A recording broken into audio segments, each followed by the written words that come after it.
Greetings in the name of Jesus. I want to welcome every visitor and all of us here. I pray that we're together because of Jesus and because of His love for us,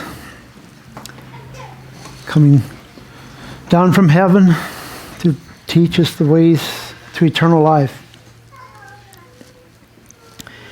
And I just appreciate what's shared this morning, and it's a subject that seems to be coming up more often. I was just going through my life a little bit, and seeming all the times that I didn't have fellowship, I was continuing to look for it. And yeah, sometimes I did move somewhere, and then I moved away. And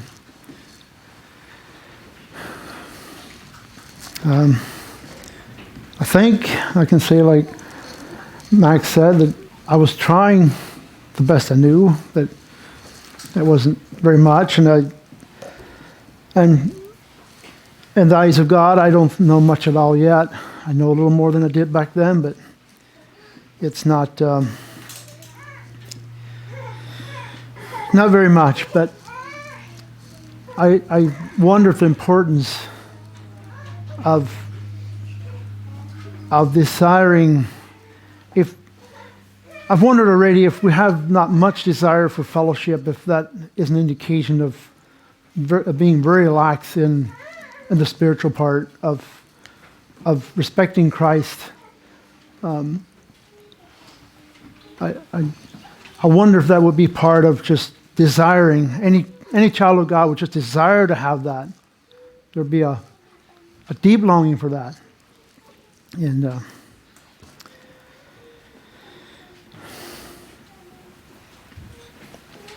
I appreciate what all the brothers shared.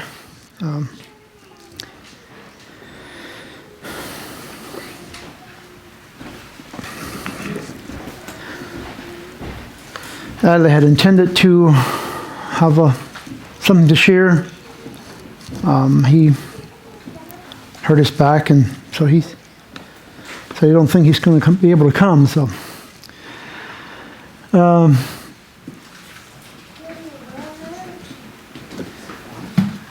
why don't we stand for prayer?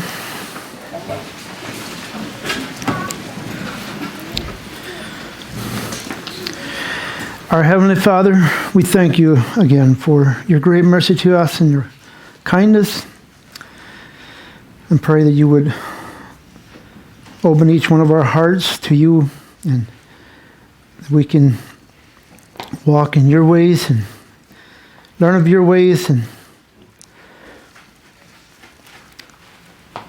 continue to strive, and if we fall, that we can get up and continue on.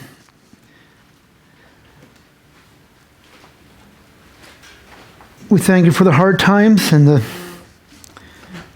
good times. Thank you for the hard times to keep us alive and keep us strong, that we continue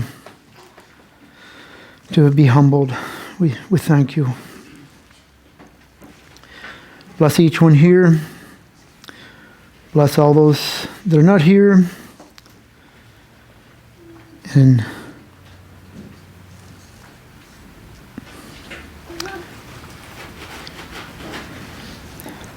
help us on this journey to eternity. In the name of Jesus, amen.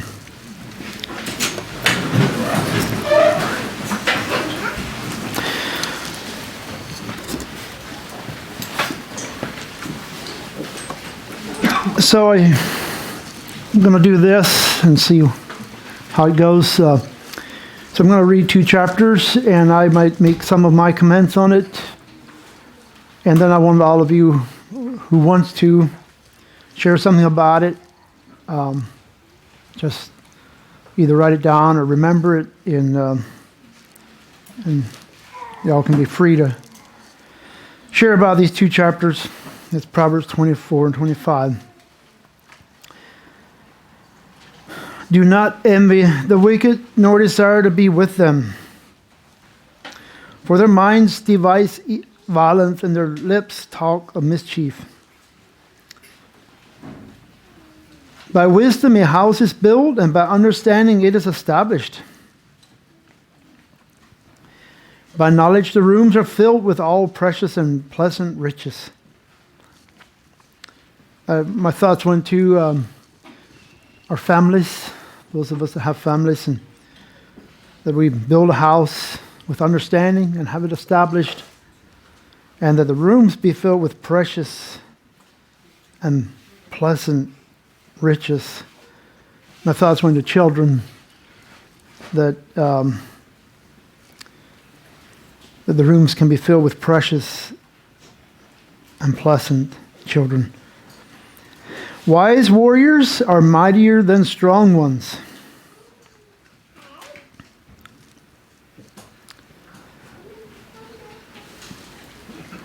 Those who have knowledge, then those who have strength. For by wise guidance you can wage your war, and in abundance of counselors there is victory.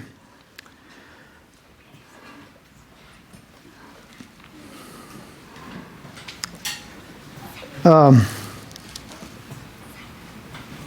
can't think what the King James says, but I like this victory better. It seemed to ring a chord in my heart that, so we're all counselors, right? We all can counsel. We all have opinions. And hopefully we have wise counsel. And that we would have knowledge or wisdom. But again, it's this picture of being separated, or being that we can actually, in being together, there's more chance of victory. There's still risk involved, but we have a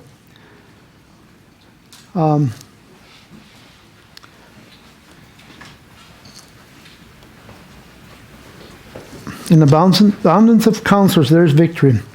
Wisdom is too high for fools. In the gate they do not open their mouths. Whoever plans to do evil will be called a mischief maker. The devising of folly is sin, and the scoffer is an abomination to all.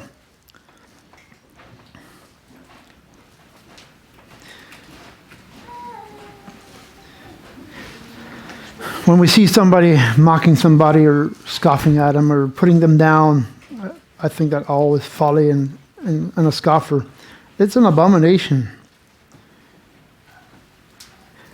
If you faint in the day of adversity, your strength being small. If you faint in the day of adversity, your strength being small. If you hold back from rescuing those taken away to death, those who go staggering to the slaughter, if you say, look, we did not know this, does not the one who weighs the heart perceive it? Does not he who keeps watch over your soul know it? And he will repay all according to their deeds. I think these two verses, or maybe these three are together very much. And we see somebody weak, suffering from the hands of somebody strong, whether with words or in person. And we withhold from rescuing that. And we say, look, we didn't know this. We turn our face the other way. We don't want to notice. We don't want conflict. There's going to be conflict if we hold back. Or rather, if we get involved.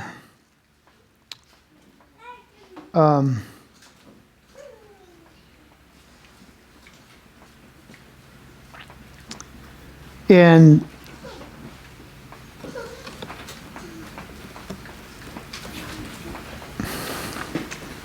do not help those that we know are being put down. And it says here, and he will not repay all, and will he not repay all according to their deeds? I think that's the end of these verses. So we have to be strong. We have to be vigilant. My child, eat honey, for it is good, and the drippings of the honeycomb are sweet to your taste. Know that wisdom is such to your soul. If you find it, you will find a future, and your hope will not be cut off. So if we can find wisdom, we will have hope. Our hope will not be cut off, and we'll find a future. Do not lie in wait like an outlaw against the home of the righteous. This all kind of seems to be of the same message, like trying to make trouble. Do no violence to the place where the righteous live, for though they fall 7 times, they will rise again. But the wicked are overthrown by calamity. So the righteous, when they get into calamities, this gets into this part of being able to address problems that come along. This is something we need to strive for. But if we get stumbled and we fall, or we help somebody to stumble and fall, they will rise again. Like there's some vision and wisdom that will go on through. But the wicked, something happens and they're overthrown. They can't handle it.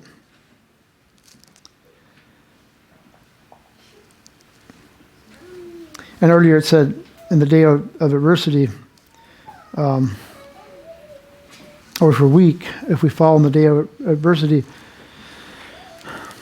I just mentioned to the family lately that I'm seeing more and more that it does take adversity to keep us alive. It is just something that we have to have.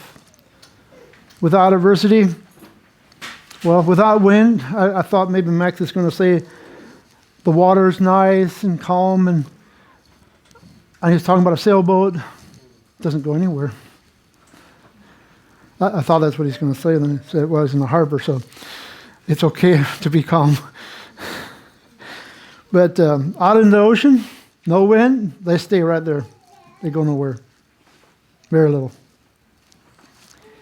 And so without wind, without adversity, we die.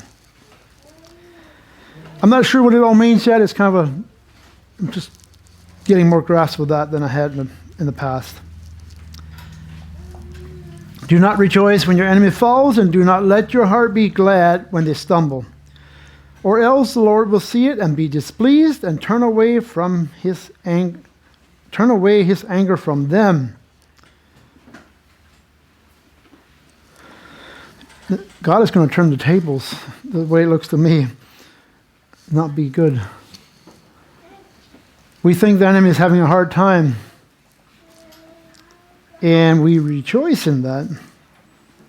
And God's going to turn his anger away from the enemy and be against us. Do not fret because of evildoers. Do not envy the wicked, for the evil have no future, and the lamb of the wicked will go out. My child, fear the Lord and the king, and do not disobey either of them, for disaster comes from them suddenly. And who knows the ruin that both can bring?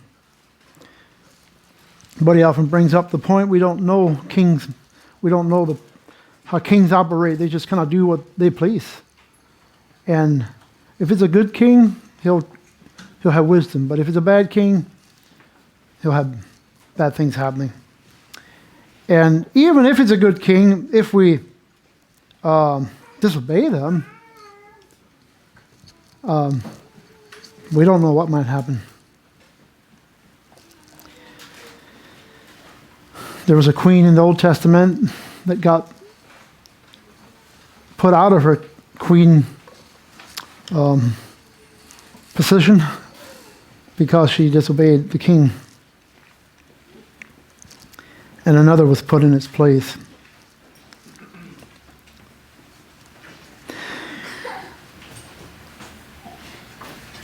These are also the saying of the wise. Verse 23. Partiality in judging is not good. Many of these are just kind of plain encouragements. I don't know that, showing partiality, there'd be many things could be said about that, but it's not good to show partiality. Whoever says to the wicked, "You are innocent," will be cursed by the peoples, abhorred by nations.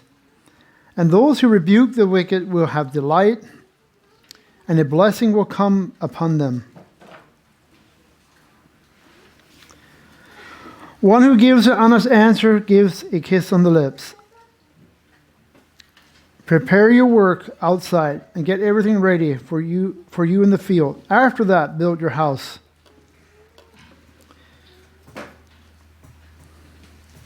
It seems like he's saying sometimes we want to have a nice place to move into, but we're not willing to give heed to what gives us substance or life, or maybe even fit into the category of having a nice church, Utopia Church, and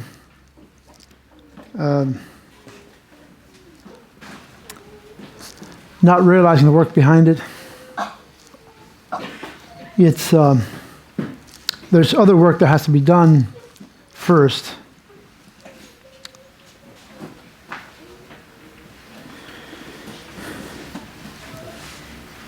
And like in the fields, if we first build a house, come winter, and we haven't planted anything, so guess what? We go hungry, and we die that winter because we didn't have wisdom. Do not be a witness against your neighbor without cause, and do not deceive with your lips. Do not say, "I will do to others as they have done to me. I will pay them back for what they have done." Here's an Old Testament teaching. Do not say, "I will do to others as they have done to me. I will pay them back for what they have done."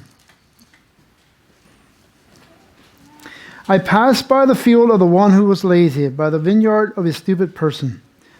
And see, it was all overgrown with thorns, and the ground was covered with nettles, and its stone walls were broken down. Then I saw and considered it. I looked and received instruction. So he was considering this person, and this is what he thought. A little sleep and a little slumber, a little folding of hands to rest, and poverty will come upon you like a robber, and one like an armed warrior.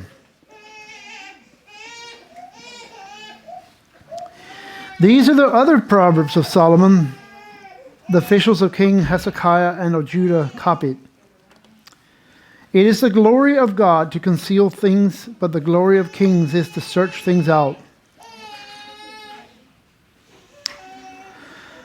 Like the heavens for the height, like the earth for depth, so the mind of kings is unsearchable. Take away the dross from the silver, and the smith has material for a vessel.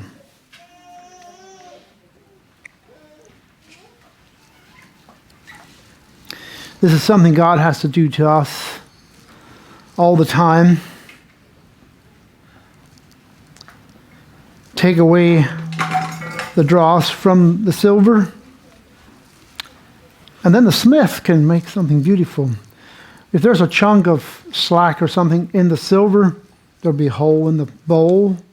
When he beats it out, he needs pure silver. So when God has good soil to work with, we know that that story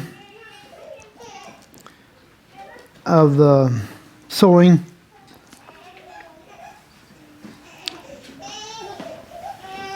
If we're rocky ground, we have no, God cannot work with that.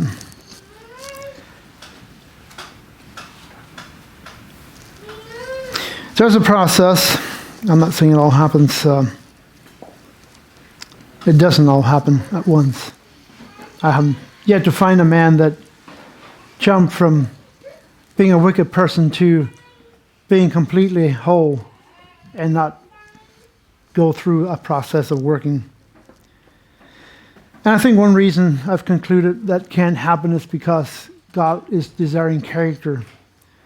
He wants people that have substance, and that's one way to have it.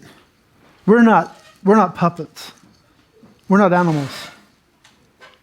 He created us as human beings in His likeness and in His image, and He wants us to be wise.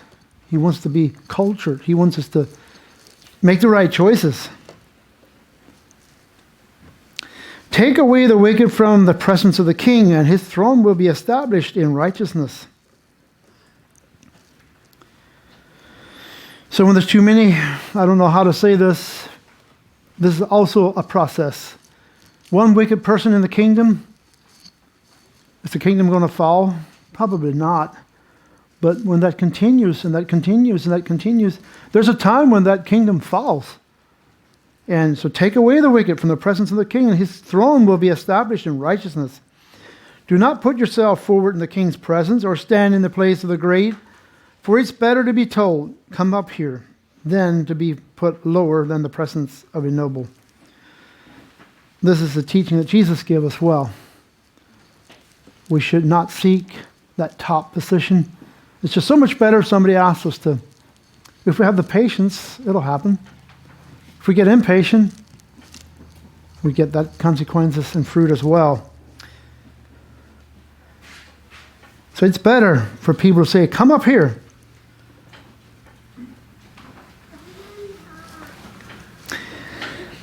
What your eyes have seen, do not hastily bring into court, for what will you do in the end? When your neighbor puts you to shame, argue your case with your neighbor directly, and do not disclose another's secret. Or else someone who hears you will bring shame upon you, and your ill repute will have no end. Now this is also a New Testament teaching, not to, when we have a problem, that we go to that person, that neighbor directly. Not go telling all the rest of the people first. I'm not saying we can't ask counsel of somebody that I think could be wise. Sometimes things happen and we don't know what to do or what should be done. I don't think it's wrong to ask counsel. But that's totally different than trying to spread something around. Totally different. And in all these, if you have thoughts, remember them. I'm just reading through this. And a word fitly spoken is like apples of gold in a setting of silver. This is something most of us can get better at, to have words fitly spoken and at the right time. Not too quick and not too long. That's, again, this nice tension that we need to live in. We can't quite relax because we just can't sit in the cave and we can't just go exploit ourselves.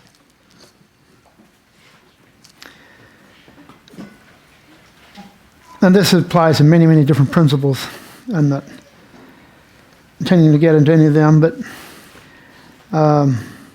like a gold ring or an ornament of gold is a wise rebuke to a listening ear.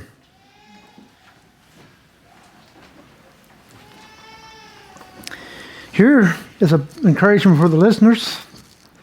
I'm not talking about you all, but for those that can hear, we can have gold rings and an ornament of gold, like a gold ring or an ornament of gold, to, if we have a listening ear, to a rebuke. This is pretty precious. Like the cold and the snow in the time of harvest are faithful messengers to those who sent them. They refresh the spirit of their masters. Like clouds and wind without rain is one who boasts of a gift never given. With patience a ruler will be persuaded, and his soft tongue can break bones. This is also something that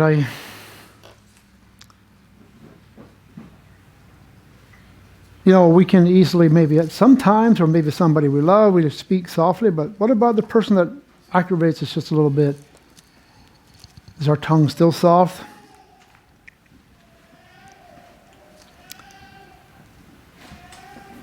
And I think it's also indicating that a soft answer will have strength. I think that's what it's saying here. It's so strong it can break bones. Buddy had talked different times about our words, and he didn't mention this one, but the strength in our tongue. A soft answer doesn't sound very strong, but it breaks bones.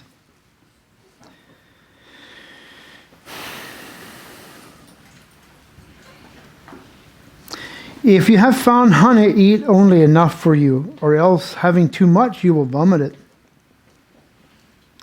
Honey is a very powerful food, and eating too much, you will vomit it. It's temperance. It's doing the right thing.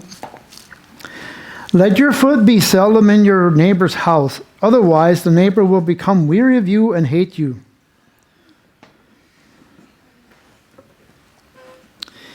Like a war club and a sword, or a strong or a sharp arrow, is the one who bears false witness against the neighbor. Is witness not speaking again? It's like a war club and a sword or a strong arrow, a sharp arrow. Very, very great weapons.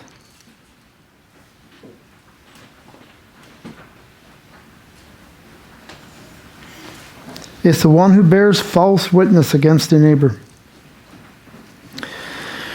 But we would all say we don't speak falseness about our neighbor.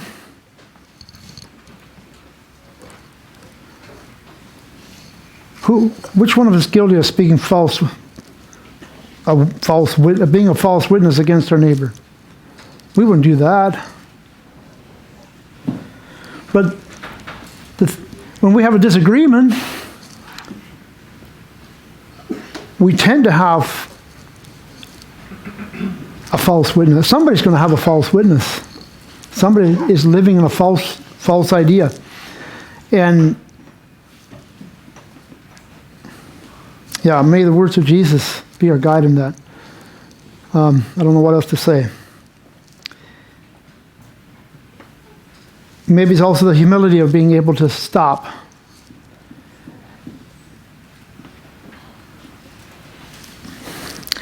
Like a bad tooth or a lame foot is trust in a faithless person in a time of trouble. Some of these are just so strong.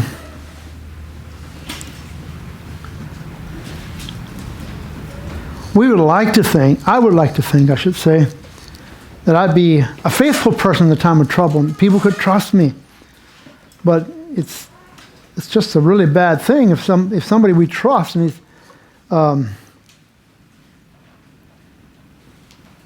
is a faithless person in the time of trouble, they disappear, they go away. Like vinegar on a wound is the one who sings songs to a heavy heart. Like a moth in clothing or a worm in wood, sorrow gnaws at the human heart.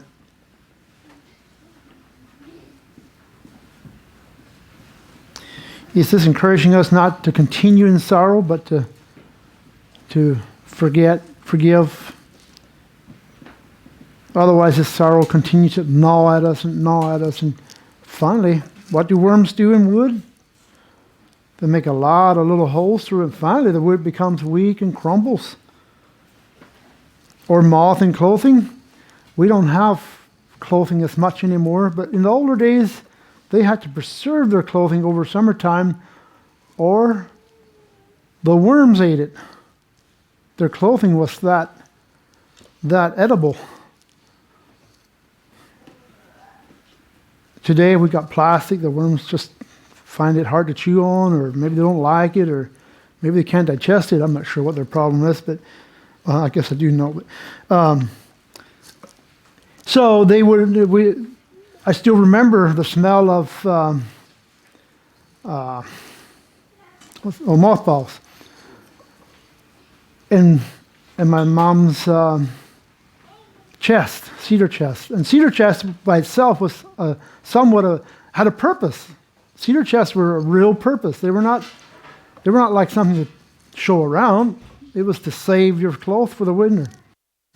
And on top of that, they would also put this poison in there too, that smell of the mothball, because maybe the cedar wasn't enough, or maybe they should have put cedar chips in, or maybe it was just coming out of that face into something else. Like wool would be in danger of being chewed on by the moth. But it says sorrow gnaws at the human heart that way. So when we just live in sorrow all the time, it sounds like it's destroying. If your enemies are hungry, give them bread to eat. And if they are thirsty, give them water to drink. For you will heap coals of fire on their heads, and the Lord will reward you. This is a very New Testament teaching, but it's from the Old. I'm not sure, I don't quite get the idea how they practice that. Like, their enemies were often killed. And it says when they're hungry, give them bread. When they're thirsty, give them water. The north wind produces rain, and a backbiting tongue, angry looks.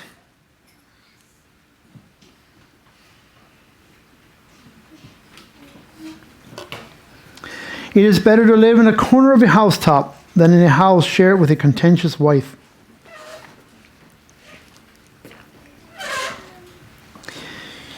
I think maybe this is a housetop a little different than what we're used to. I'm assuming this is one of these housetops that you could walk on top. Had maybe concrete walls around the edge, and so in one little corner in the top there is better than sharing a house with a contentious wife. That is also true with brothers. If we're contentious, or in families, if we're contentious, it's something to stay away from. We will be much better off not being contentious. Because the people that have to live with that contentious person, it'd be better like in a corner of a housetop. It's not just the wife, but I think the wife is maybe the worst, because it's somebody very close, somebody that's supposed to be as close as anybody can be on earth. And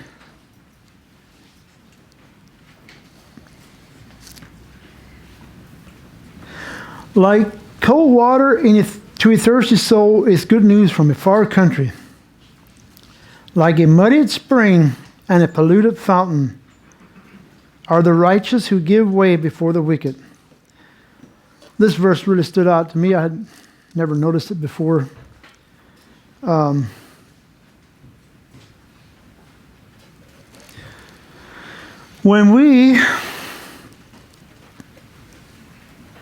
When a righteous person does not stand up for right, things get muddy. And there's destruction in the wake of this. Again, this predicament in my mind of who has the right to say he's righteous. Who can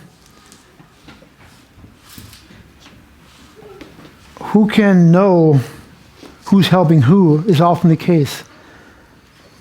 There's this dispute and who's helping who. But there's a righteous person. If a righteous person stands in that way, there's, like I read earlier, it is good. And if a righteous person gives way before the wicked, or I thought like this, if somebody doesn't talk nice to each other, or gets angry, or I don't know, God forbid anybody would steal something, but if somebody stole a little something and nobody stood up for it. Things get muddied. We'll have a muddy congregation. So, again, the only answer I have is those that stand and walk in the ways of Jesus are those that are, I just do not see those things conflicting themselves. If two people take a hold of Christ, they can walk together. There's no doubt in my mind. At the same time, if people confess to be of Christ and can walk together, there's some wickedness involved somewhere. It is not good to eat much honey or to seek honor on top of honor. Like a city breach without walls is one who lacks self-control. Was he talking about self-control all the way through these 2 chapters? I think it would fit quite a bit in all these. In our whole life, it is good to be temperate, self-controlled. These are virtues that are to be sought after. Their wisdom, if we can walk in them. Anyways, I think I will just open it up, and if you all have much or little, so be it.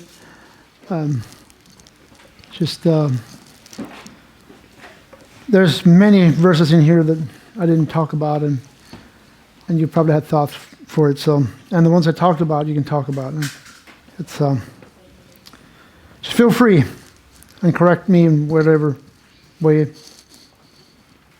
I misrepresented something. Thank you, Brother Walter. I think it's a neglected book to be spoken from, Proverbs. And I confess, I study the Bible a lot, but I really don't get into Proverbs much, so it was a blessing to hear that. For some reason, chapter 25, verses 7 to 10, did Brother Walter skip that, or was the only one? Did I just doze off? I thought you just skipped 3 verses unintentionally. Are you doing King James Version?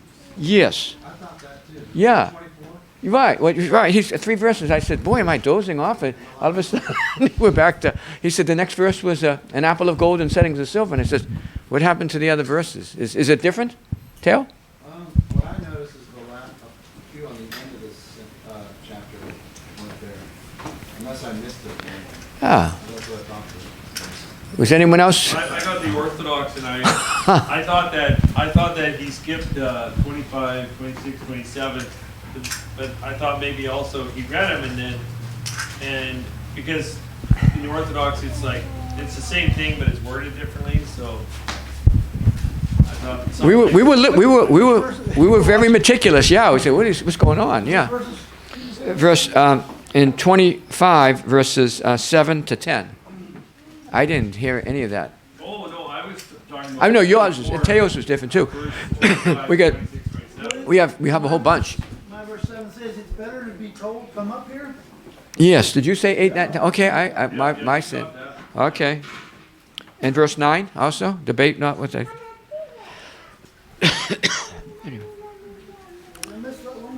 Okay. At least. I was wondering what happened to 33 and 34 in 20 and at the end of 24.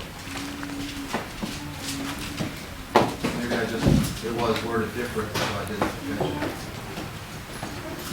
Verse 23? Little sleep below slumber. Yeah. Verses 33 and 34, yeah. Yeah, I A little remember. sleep, a little slumber?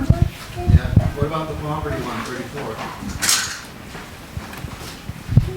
I think I read it. There's proof on the table. Exactly. When we listen to the tape, confess our sins. I want to acknowledge, I just didn't know for sure. I just thought I missed it. I remember reading like one word, I think, so I think I remember it. He's saying that just maybe think maybe Or the same thing? I want to comment, excuse me, I'm losing my throat, my voice, on verse 5 in chapter 25. Brother Walter read King James here. Take away the wicked from before the king. Take away the wicked before the king, and his throne should be established in righteousness. So I'll go out on a limb and say, the king is Jesus, and we should have more or less a bride being us, unspotted and unwrinkled. And I could have stayed in Catholicism and worked within the system. You too, DeJohn, you could have probably stayed. We could have stayed in the system and worked within the system and contributed to rotten fruit and think we're really doing great. We have to come out of a rotten. To me, we don't have an option, brother. We don't. Okay, why? And I just wrote down 4 reasons. Jesus wants a glorious and honorable bride. Glorious and honorable. And by having contamination with, we have leaven and lots of sin, he wouldn't put up with it. 5 of the bad churches in 7 Asia are the weak ones. Jesus says, I have this against you. To have Jesus against you, you're going to lose. You're going to lose bad.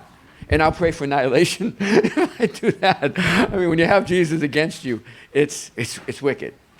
And not only read the lyric, the gravity of sin, the discipline, to restore the fallen brother or sister, the gravity of sin so we can get restored. And the last one would be a witness to the world. We want a great, a witness to the world. Look at those people, how they live. And I know it's not a perfect church, Brother Max, but it's a great witness to the world. And now I have a problem with one verse that a close brother of mine brought up. In fact, he brought it up last night to me. And this is in chapter 25, because I was encouraging a brother, admonish the ones daily, and be with the ones daily, and never forsake the assembly of God. And you can never get more fervent love for each other. Like in Acts 2 and verse 40, and daily they did this, in Acts 2:46. Daily. And so the verse I'm referring to is, and I need help for this, I think, let's see, where it says, with verse 17 to 25, withdraw thy foot from thy neighbor's house, lest he be weary of thee and hates thee. So I don't want to get too close to you, Tyler, and too close to you, Aaron. I come and you see every day, just pray together, and you start hating me. I mean, come on. Is that, because I was encouraged, this brother, just, you can never, fervent love. 1 John, like you said, Brother Max, well, and we're going to have that. 1 John, our love for the brethren and God, and our buddy said that, Brother Buddy said that. Well, that's the thing. Now, assurance of salvation, besides Jesus being Lord, is our love for God, keeping His commandments, and our love for the brethren. But if I just meet you once, go ahead. Can I put my foot in my neighbor's house? Is that a despicable, abominable disease? Yeah, thank you for going into Proverbs. These are some of my favorite Proverbs that I don't read enough. And Brother Robert just said, withdraw your foot from your brother's house. And, how this is different than, daily, that we should be functioning as a church together. I know that for us it'd be like, before we would never have fellowship, or very, very rarely. And so all of a sudden we found ourselves living right next door to the Brewbakers. And at the beginning, at least, almost every day, I went over to Brother Walter's house, and I don't know if he was just being kind, but he never said, "Get out of here." But anyway, I always tried to ask, like, if you guys are busy, I can go. But anyway, no, it was just really exciting to be around brothers and sisters after so long, at least. Yeah, so I understand what you mean. Like, that's a little bit of a bewilderment, but I wonder if it's talking about it in a particular context, like Like, you're just like, you're just being too expectant of your brother's hospitality. And yeah, I don't know. I often wonder about that, but what I wanted to talk about was in chapter 24, verse 25, 26, and 27. And again, I'm going to say that I could be wrong. I didn't hear this, but I know that in the Orthodox, opposed to some of the other, like between the Septuagints and the Masoretic text, there's sometimes a discrepancy, and for certain reasons. Now this, to me, in my version, it says, "The tongue of the king is a sword and not of flesh, and whoever it delivers, it will annihilate. For if his anger is sharpened, it destroys men with its sinews, and it devours the bones of men, and it burns like a flame, so as to be inedible for the nestlings of eagles." And I don't know, it kind of reminds me of a messianic, sort of a prophetic thing. Was that in the Masoretic or no? Anyway, so hang on to that question. The other thing I just wanted to mention was, admittedly, without talking in great detail, there is a disagreement that I have with a brother that is not here, and I would like to settle the disagreement in a peaceable way. That would be my hope, and I would think that would be his hope as well. But I guess in that light, it really touched me, this part 9, verse 25, or sorry, chapter 25, starting verse 9. "Do not enter into a quarrel quickly, that you may not be sorry in the end. When your friend reproaches you, retreat and do not despise him, lest your friend continue to reproach you, and your quarrel and enmity shall not depart, but be equal to death for you. Grace and friendship free a man. Keep these for yourself, that you may not be reproached, but guard your ways peaceably." It's interesting that there is a prescription there at the end. Like, there is a prescription. So the first part is like, this is what not to do. The second part is, this is what you do. That if we have grace and friendship, that actually frees us, and to guard our ways peaceably. And I don't think he's saying that we shouldn't, if somebody reproaches you for good reason, obviously you should admit your sin and repent. Anyway, that's all I had. And I had a question about 25, 26, and 27, so I don't know. I had something.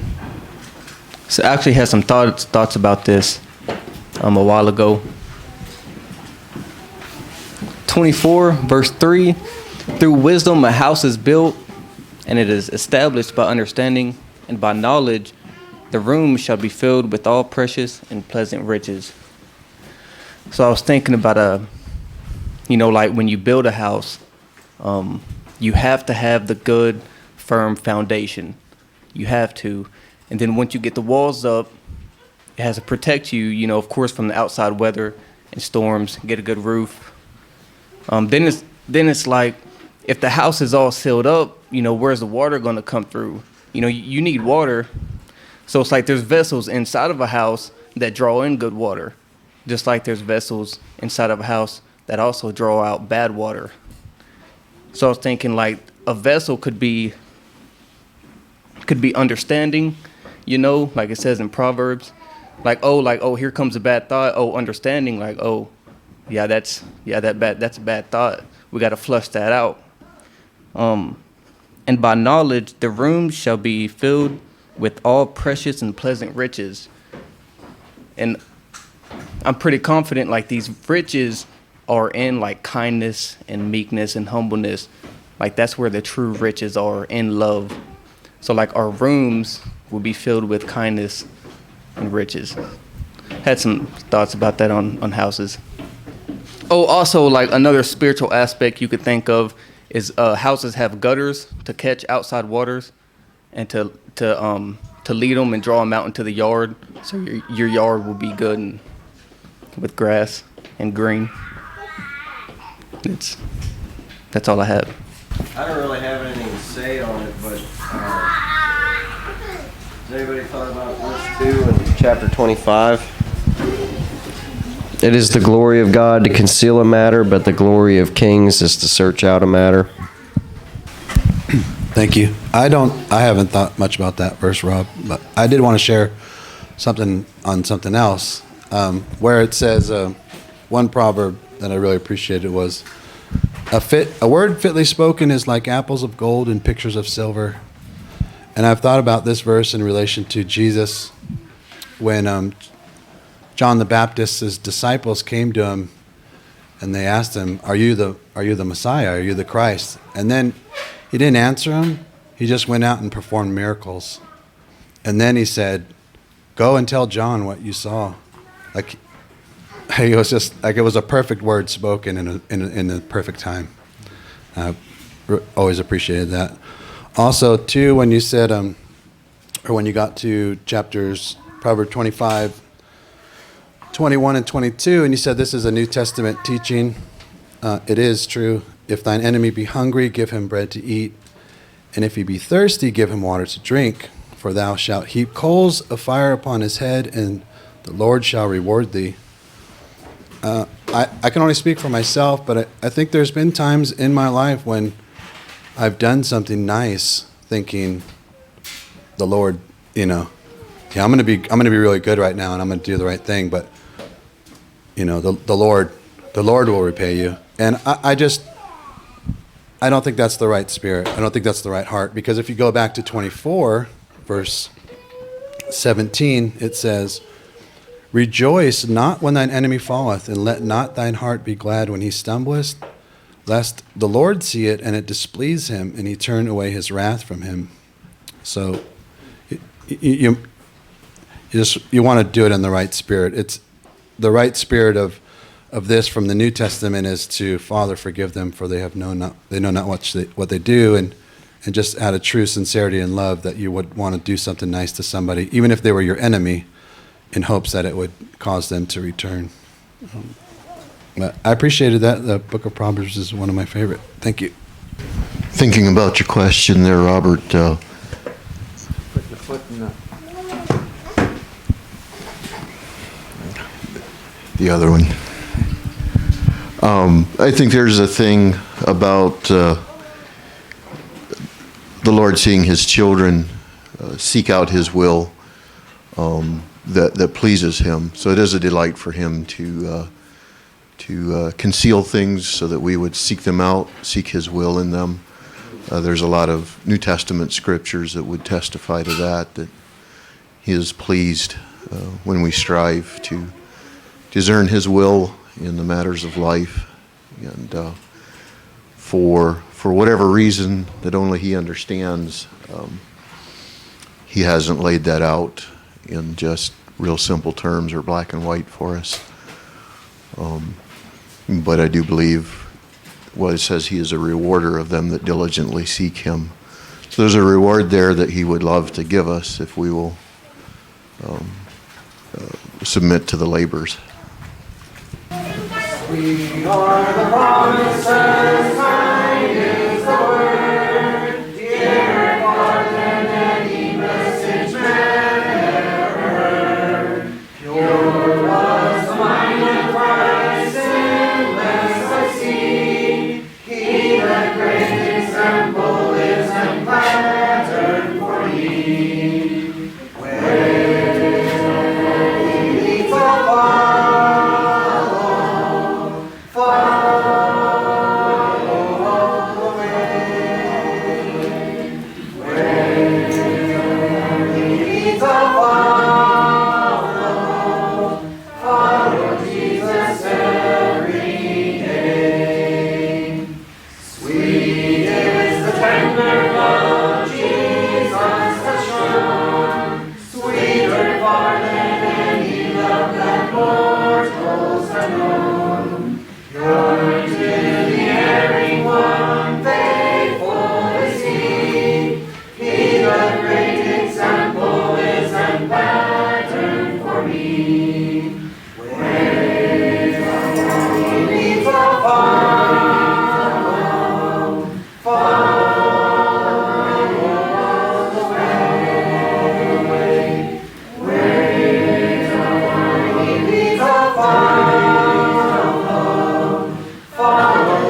Follow Jesus every day. Man of sorrows, what a name for the Son of God. Sweet is empty,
Brethren, love ye strong. Here I shall all men know that Christ's disciples we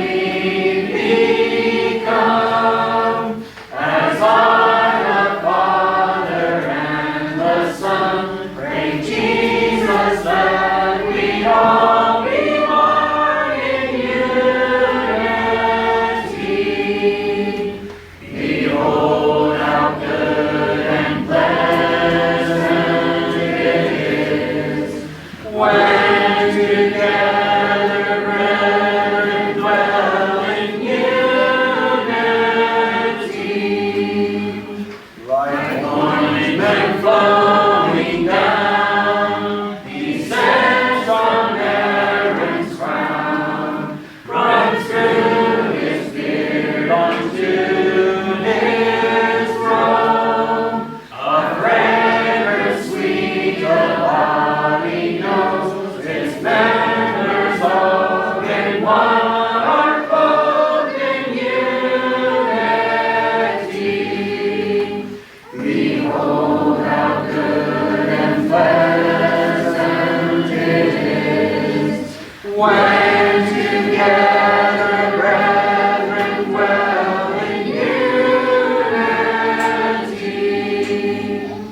Like dew of Hermon stills down over Zion's hills, it blesses those who dwell thereon, who live no more for self alone, and what they have is not their own sweet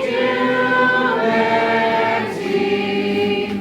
Behold how good and pleasant it is when together brethren dwell in unity. In bonds of perfect love, in standards more above, all earthly nations, cultures, tongues, the brethren's hearts and souls are one.